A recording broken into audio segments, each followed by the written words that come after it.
ہندوستان اور پاکستان کے درمیان پہلگام دہشت گردانہ حملے کے بعد کشیدگی بڑھ گئی ہے۔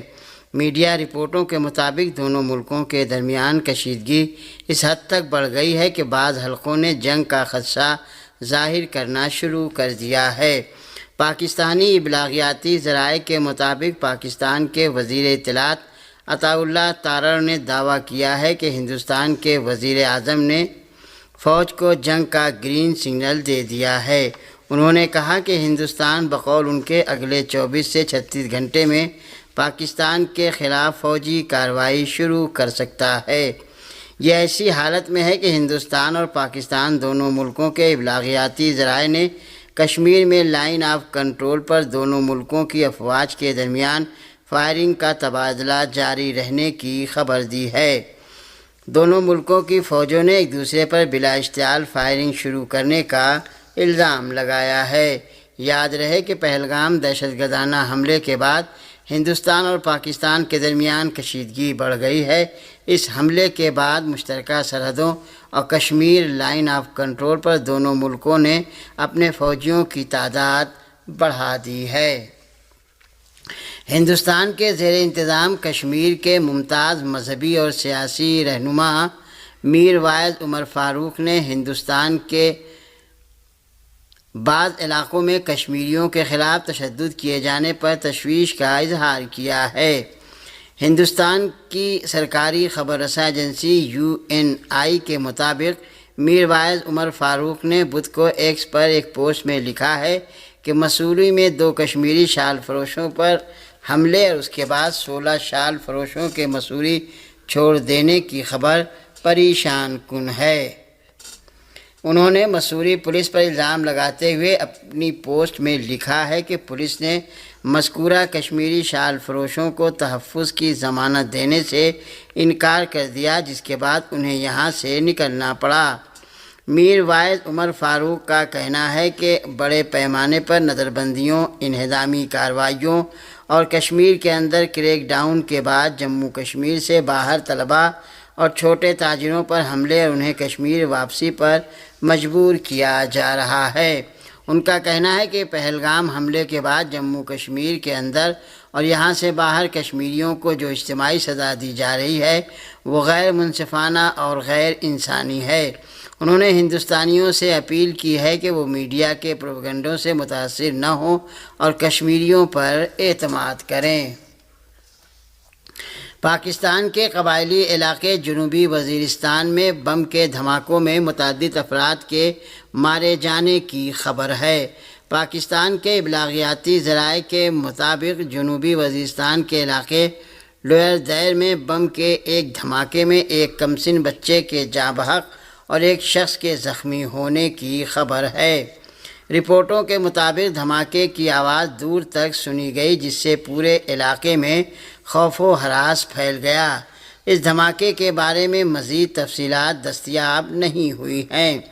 دوسری جانب وزیرستان کے ہی علاقے وانا میں امن کمیٹی کے دفتر کے قریب ہونے والے بم کے دھماکے میں زخمی ہونے والے مزید 3 افراد دم توڑ گئے۔ وانا پولیس کا کہنا ہے کہ 3 افراد کے دم توڑ جانے کے بعد اس دھماکے میں مرنے والوں کی تعداد 12 ہو گئی ہے۔ غزہ پٹی کے مختلف علاقوں پر ہونے والے حملوں میں مزید 16 فلسطینی شہید ہو گئے۔ خبر رساں ذرائع کے مطابق آج بدھ کی صبح سے غزہ پٹی پر ہونے والے اسرائیلی فوج کے حملوں میں 16 فلسطینی شہری شہید ہو چکے ہیں۔ شہید ہونے والوں میں سے 12 کو غزہ پٹی کے وسط میں شہید کیا گیا ہے۔ اسرائیلی حکومت نے غزہ پٹی کے وسط میں واقع نصیرات کیمپ کے شمالی حصے کو بھی توپ خانے سے نشانہ بنایا۔ دنیا اثنا نصیرات پناہ گزین کیمپ میں ایک گھر پر اسرائیلی فوج کے حملے میں 2 فلسطینی بچے شہید اور متعدد زخمی ہو گئے۔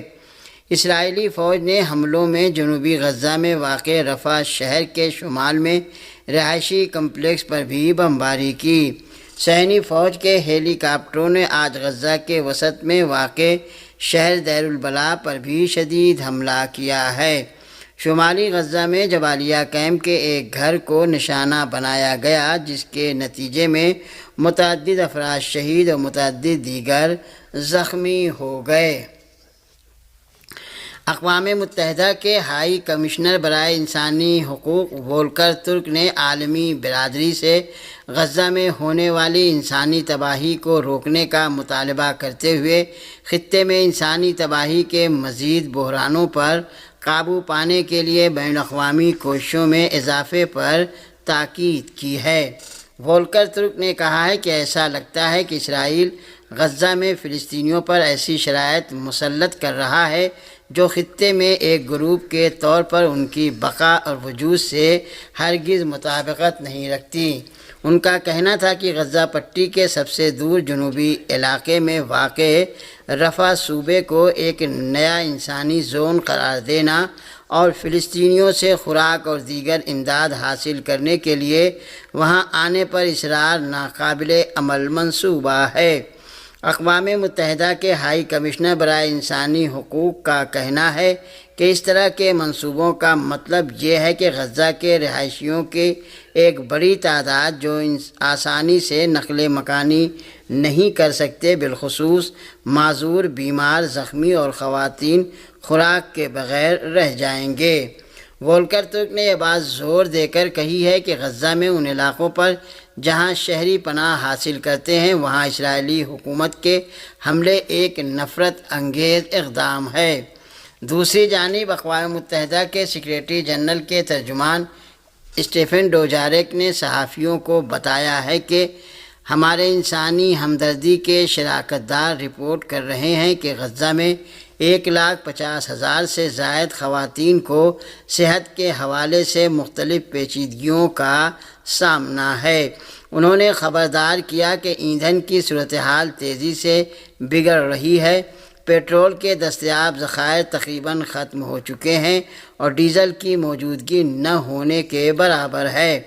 اسٹیفن ڈوجاریک نے مزید کہا کہ اسرائیلی حکام نے رفح شہر سے ایندھن کی وصولی کے لیے اقوام متحدہ سے منسلک تنظیموں کی کوششوں کو مسترد کر دیا ہے۔ نیز ہم اور ہمارے شراکت داروں نے آج مجموعی طور پر مختلف علاقوں میں داخل ہونے کی جو 5 مربوط کوششیں کی تھیں ان میں سے 4 کو مسترد کر دیا گیا۔ ڈوجاریک کا کہنا ہے کہ ابھی تک صرف تصدیق شدہ عملے کی منتقلی کو قبول کیا گیا ہے اور امداد کی سپلائی کے لیے کوئی قدم نہیں اٹھایا گیا ہے۔ اقوام متحدہ کے انسانی حقوق کی ایک عہدیدار نے غزہ کی صورتحال کے بارے میں خبردار کیا ہے۔ غزہ میں اقوام متحدہ کے دفتر برائے انسانی ہمدردی کی ترجمان اولگا چیرنکو نے خبردار کیا ہے کہ غزہ میں انسانی صورتحال تیزی سے بگڑ رہی ہے اور امداد کی ترسیل میں مسلسل رکاوٹ ایک انسانی المیے کا باعث بنے گی۔ انہوں نے مزید کہا کہ غذائی قلت شدت اختیار کر گئی ہے اور راستوں کی بندش سے غذائی بحران اور بیماریاں پھیل رہی ہیں اور موجودہ صورتحال پر قابو نہیں پایا جا سکتا۔ اقوام متحدہ کے دفتر برائے انسانی ہمدردی کی اہلکار نے کہا کہ خوراک اور طبی امداد ضرورت مندوں تک پہنچنے سے پہلے ہی خراب ہو رہی ہے۔ انہوں نے کراسنگ کو فوری طور پر دوبارہ کھولنے، جنگ بندی اور جبری نقل مکانی کی روک تھام کا بھی مطالبہ کیا۔ صہیونی فوجیوں نے اپنی جارحیت کا سلسلہ جاری رکھتے ہوئے مغربی کنارے میں آباد فلسطینی باشندوں پر آنسو گیس اور صوتی بموں سے حملہ کیا ہے۔ موصولہ رپورٹوں کے مطابق مغربی کنارے کے مختلف علاقوں پر صہیونی فوج کے حملے جاری ہیں۔ اپنے تازہ ترین اقدام میں غاصب صہیونی فوجیوں نے رام اللہ کے شمال مغرب میں واقع قصبے ارورا اور نابلس کے جنوب میں موجود قریوت گاؤں پر صوتی بم پھینکے اور آنسو گیس کی شیلنگ کی۔ رپورٹ میں مزید کہا گیا ہے کہ قابض فوج نے نابلس کے جنوب میں اللبنو گاؤں پر بھی حملہ کیا اور لوگوں کو اپنی دکانیں بند کرنے پر مجبور کر دیا۔ قابض فورسز نے سڑکوں پر شہریوں کی آمد و رفت پر بھی سخت پابندیاں عائد کر دیں۔ بعض ذرائع نے مغربی کنارے میں قلقیلیہ کے مشرق میں بھی صہیونی فوجیوں کے حملے کی اطلاع دی ہے۔ میڈیا ذرائع نے شام کی جولانی حکومت سے وابستہ فورسز اور جرمانہ ٹاؤن کے باشندوں کے درمیان جھڑپ کے نتیجے میں 16 افراد کے مارے جانے کی خبر دی ہے۔ شام میں ہیومن رائٹ واچ سینٹر نے ایک رپورٹ میں اعلان کیا ہے کہ جرمانہ ٹاؤن میں گزشتہ چند گھنٹوں کے دوران ہونے والی جھڑپوں میں اس ٹاؤن کے 8 افراد ہلاک اور 15 زخمی ہو گئے ہیں۔ اس رپورٹ کے مطابق ان جھڑپوں کے دوران شام کی عبوری اور عارضی جولانی حکومت سے وابستہ 8 سیکورٹی اہلکار بھی ہلاک ہوئے ہیں۔